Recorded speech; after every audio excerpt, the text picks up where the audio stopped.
So that video really blew up more than I expected it to, which I love to see people supporting that content, and thankfully, most people in the comments were supportive and gave good feedback. This person, however, just kept popping up and saying all these wrong things about the math and about me, insinuating I was doing this wrong, and he kept coming back to this argument that I also must not know how the lottery works if I think this way, and I must be going out every week and buying a ton of lottery tickets.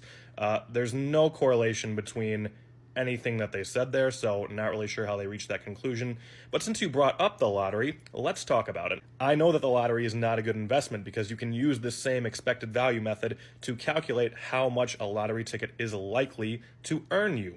So let's walk through that math, and then I'm also going to show you a really recent, really cool example of how someone in real life took this to the extreme and tried to make money on the lottery by investing an insane amount of money in it, and ultimately lost. Now, for purposes of the example I have, we're going to talk about this specific lottery, which is the scratch off from the Texas lottery, where you can win up to $5 million.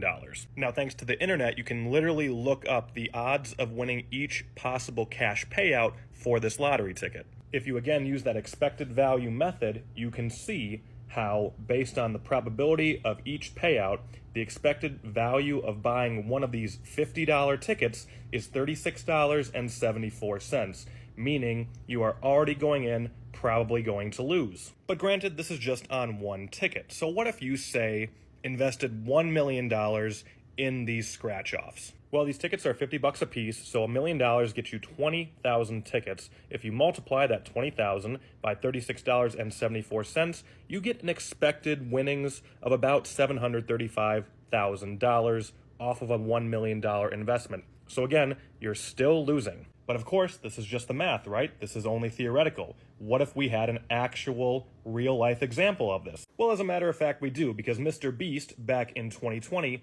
invested $1 million in these exact scratch-off tickets.